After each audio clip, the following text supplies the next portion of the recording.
thanks to all the organizers. So it's really a great opportunity for us to showcase our research. Our quorum sensing lab at Shastra, India, always does interdisciplinary venture to overcome antimicrobial resistance. So this snapshot is something what we are into, like cholera research, urinary tract infections, skin and soft tissue infections, and dental caries. So for the next few minutes, I would discuss more on the wonder molecule DMTU, how it affected caries. So caries was the problem that was chosen by us for several reasons. And one major reason was because we were quite fascinated at the way the keystone pathogen, Streptococcus mutans, the way it forms biofilm, acid production, as well, it had the ability to thrive on such a harsh environment. In parallel, it was able to overcome oxidative stress, produce bacteriocins and genetic competence in a way to acquire new traits. As well, it is an impending epidemic. Of course, many of you would agree to me. For known or unknown reasons, somehow we ignored this particular disease.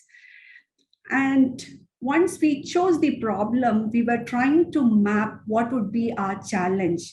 Of course, everyone would agree that once our tooth is being attacked with acids, naturally it leads to the process of demineralization and leads to caries, etc. On the other hand, as a routine process to to care our oral cavity, we are more exposed to dental care products, which is being supplemented with one well-proven anti-cariogenic agent, fluoride. So it is understood that once our tooth is a fluoropatite, it is very harder than original tooth surface, and it possesses resistance over decay as well, inhibit the growth of acid producing bacteria. So although we understand this, but we felt the challenge lies over here. So not only through dental care products, we are also more exposed to fluoride on routine basis. So the challenge what we felt was how we are going to treat the emergence of fluoride resistant strains. So the problem was chosen, the challenge was understood. So we started to do a lot of basic analysis. As Karishma mentioned, we are one group in India to work on quorum sensing. So we started to work on understanding the bacterial communication of Streptococcus mutans and, with the existing literature. So we understood that it is being driven by a two-component system, which once the signal is being sensed by this TCS system, it is being transduced to a response regulator, COM-E, which is in turn, regulates a certain set of genes that influence the phenotype, bacteriocins, as well competence. On the other end, it also has a positive feedback loop where it regulates its own, the genes which elicits the QS response through COM-A ABC transporter protein. So during this process, several things came to our mind.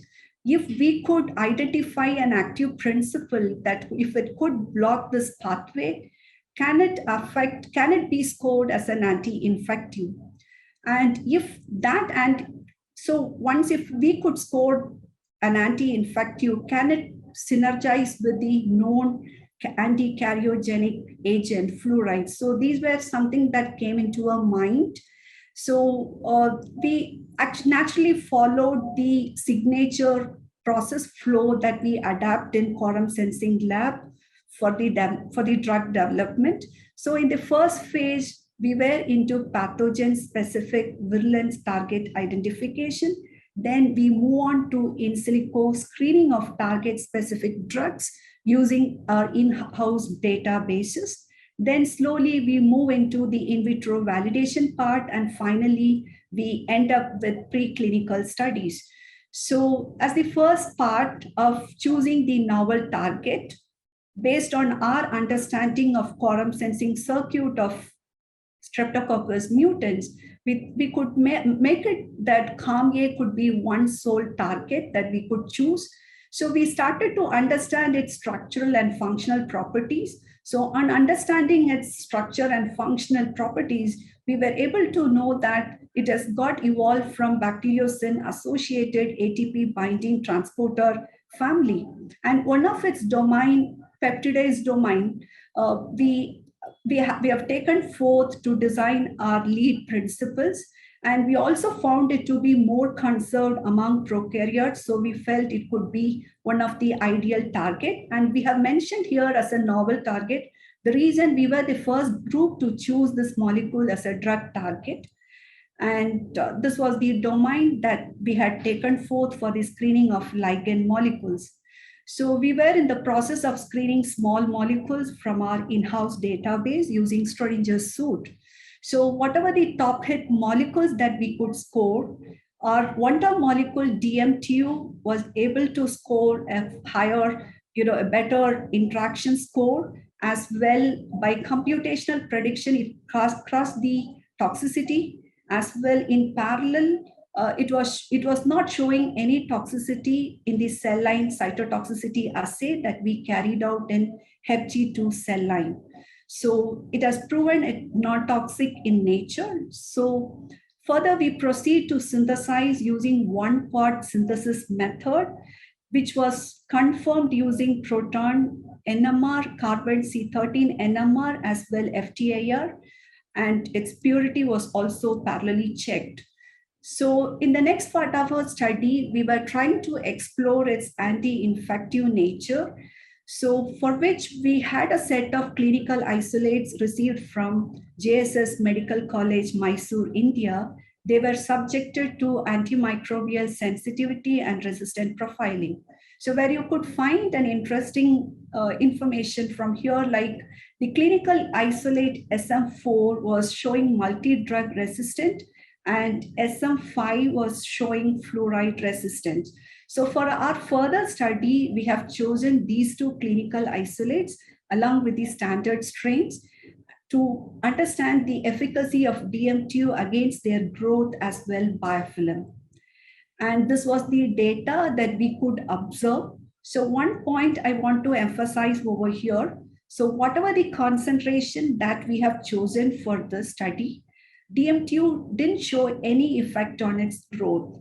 So, and here you could find an interesting information. You can get an interesting information like a particular range of concentration that is below 15 micromolar showed very effective to inhibit biofilm, that was corroborated with our CLSM studies, where you could find that the DMTU treated biofilm cells in comparison with the control, as well the fluoride showed higher level of inhibition. So that was very interesting to note here.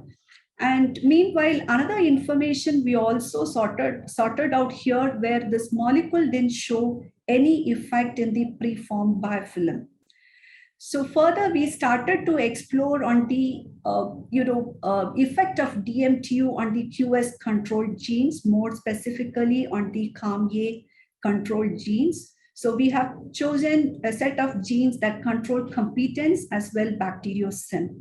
So here you could see that when we compare the treated with the untreated, there was significant reduction in the expression level, so which was observed in two different growth phases of both clinical as well standard strain. And another interesting fact that what we could observe here, in the fluoride treated biofilm cells, almost all the CALM-A controlled genes showed a basal level of expression in both the growth phases of two different strains, that two different clinical isolates as well standard strains. Then we moved on to, so finally at one point we could summarize that 0.3 to 15 micromolar was the therapeutic window that was significant to show biofilm inhibition. So that could be corroborated with our expression analysis. They showed a higher level of downregulating the QS dependent genes. So meanwhile, it didn't show any effect on preformed biofilm. So in a way, we understood this DMTU could be scored as an anti-infective agent, more specifically a preventive drug. So later on, we wanted to explore its combinatorial effect with the known anti-karyogenic agents. So we have chosen both fluoride as well chlorhexidine. So using checkerboard microdilution method, where we understood that DMTU could not synergize with chlorhexidine, but at the same time, it showed a very strong synergy with the fluoride at very low concentration, 31.25 ppm. So this you can confirm with our CLSM image. So where, almost you don't find any biofilm when you compare with the control. And later on, we moved to the preclinical studies. So initially, we performed acute oral toxicity experiments with the approval from IAC. So initially, we had just one group of rat, and where they were orally dosed with 175 mg per kg body weight, DMTU, and we monitored for about 3 hours. So when there were no lethality observed, then we continued our observation for about 48 hours. So similar observation was made since the rats were very happy and they were surviving. So we later on extended our treatment group from a lower to higher concentration. And this observation continued for about 14 days, and regularly we had monitored their body weight and feed intake.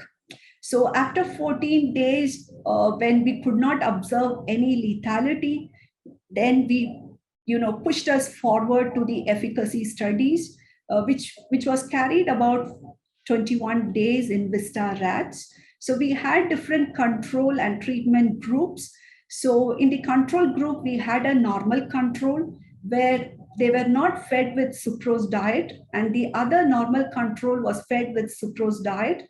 And we had a disease control. And in the treatment group, we had DMTU treated, fluoride treated, and fluoride and DMTU treated. We have kept this control because in our in vitro experiment, DMTU could synergize with fluoride. Then to understand the long-term effect, we also increased the dose concentration of DMTU. So as for the initial 5 days, we infected, using a very sterile swab. We infected the inoculum 10 to the power 5 continuously for about 5 days. So then we started our treatment. It was a topical treatment of DMTU using camel hairbrush.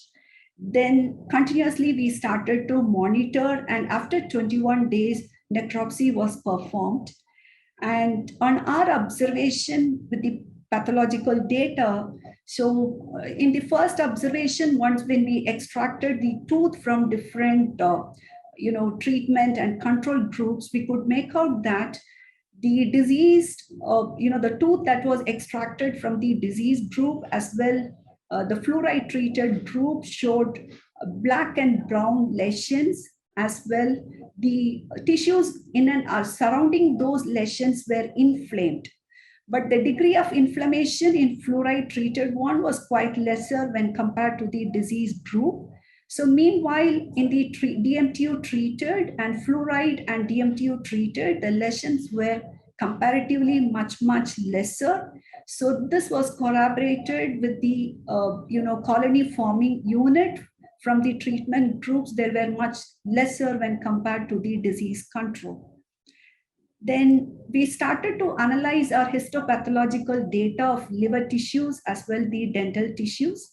So this was a microscopic observation where we find the treated liver tissues were quite similar to what we observed in the normal one, where it showed polygonal shaped hepatocytes where the nucleus is retained in the center with a dispersed chromatin. And when we looked into the dental tissues, we find the DMTU treated and DMTU fluoride treated didn't show any significant lesions. In comparison with the fluoride, where moderate carriers lesions were observed. But in the disease group, we could observe completely decayed enamel ground.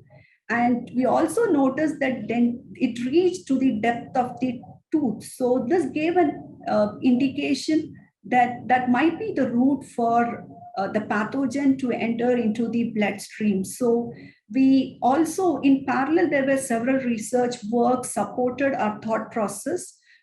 This is how it has it just move on to have a link with the systemic diseases and by provoking pro-inflammatory response. So we thought to understand the effect of DMTU as an anti-inflammatory, how it shows an anti-inflammatory response. So we examined the liver tissues as well blood plasma.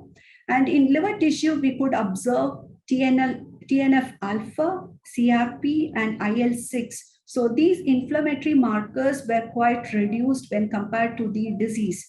But we find that there was no significant decrease in IL-1.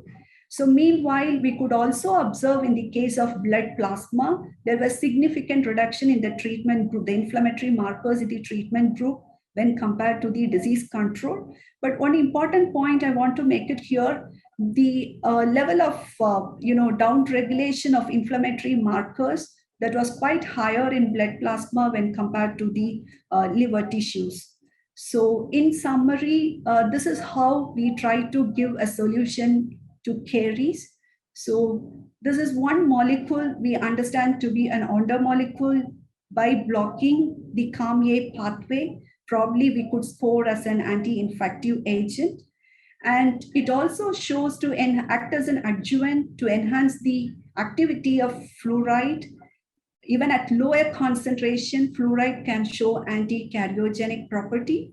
As well, we could also explore DMTU to show anti-inflammatory property, and the research is still going on to try to find its influence over, influence as well relation in controlling the relationship between systemic and non-systemic diseases.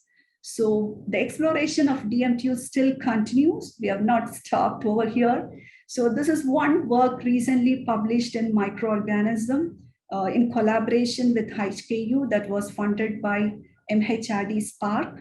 So where we could prove that this molecule could inhibit and disrupt multi-species oral biofilms. So that was again interesting.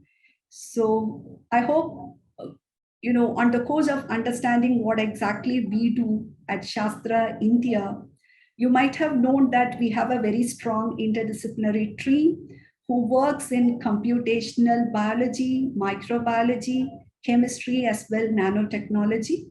So with the available state-of-art facilities at Shastra, we were able to do a lot more work to control the priority pathogens. And we are in the drug discovery process. So if anyone interested, you can always reach us. So we could further discuss more about our research collaborations, how we could move about. And our university is also interested for student exchange programs. So probably that also we could initiate. So thank you. Thank you, Adeline. Yeah. Thank you for your very interesting talk, and very novel in terms of the application, which I'd not seen the use of this molecule like this before. If anyone has questions, please put them in the Q&A box or in the chat or after the meeting. But Adeline, maybe I could start by asking, what would you see with respect to the DMTU? What would be the mode of if this could be moved into application in human use? How would you see it being applied and used? No, we thought that's what that process is going on. Right. We thought of coming up with some dental formulation. Right. Since it shows synergy with fluoride, so that's what we thought of, lowering the concentration of fluoride and give a safe solution to our society. So that's what we are working. And you may have covered this, and I apologize if that's the case, but in terms of the molecule itself, what sort of, is that a patented molecule? Are there protection around it? Who owns the intellectual property on that? No, like we have applied, it's not a patented molecule. Right. It's not a patented. Okay, okay, okay. And are you, a question here from Karishma, could you think of it as part of a toothpaste in terms of what we know about its toxicity in terms of an oral application? Can you please repeat? I didn't get In it. terms of what we know of the molecule's toxicity, could you envisage it being used in a toothpaste or in some sort of dental formulation? Or are you thinking of it in terms of more? Already we have proven that it is non-toxic. Yeah. I have not shown all the data. We worked, in several cell lines to prove that it is non-toxic in nature. So I hope it would be a very safe molecule. Good. And do you see other possible applications for this? You know, the other areas of microbial dysbiosis? Yeah, so even I just want to make it very clear. So we have also checked whether it works against commensals. So it is very specific to act against Streptococcus mutans. So it didn't show any effect on the growth of commensals. So probably it may not bring about oral dysbiosis. Okay, thank you. I've got one question in the box, and then I think Jean-Yves had a question as well, possibly. So a question here from Ashwini, which was, did you evaluate the biofilms in vivo, both treated and untreated? Yeah, we haven't evaluated the biofilm in vivo. We didn't do that. Okay, thank you. Yeah. Jean-Yves, did you have a question? Because I noticed you raised your hand. Yes, Mark. I mean, the panelists, I cannot ask question on the chat, so you. No, go ahead. No, I understand. So you've got quite a few questions in the chat there, Mark. Thank you for your talk.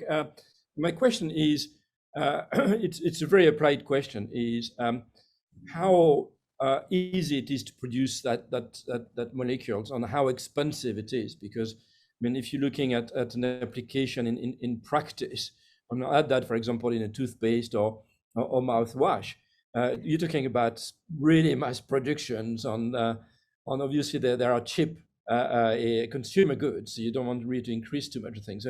So practically, how feasible it is and how cheap would it be to produce in tons of that molecule? So just I want to say that we use one-pot synthesis method, which means it's very easy to synthesize. It's just one step. So, like it's a very cheap, for synthesis, you don't spend a lot of money. It's very cheap. Okay. So you say it's relatively low cost, non-toxic, very safe from what you're saying, and therefore seems to have some potential in this regard. And you're further pursuing its investigation in your own laboratory, which is great. Yeah.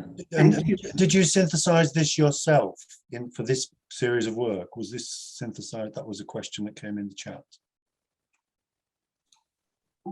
Did you synthesize this in your own laboratory or locally?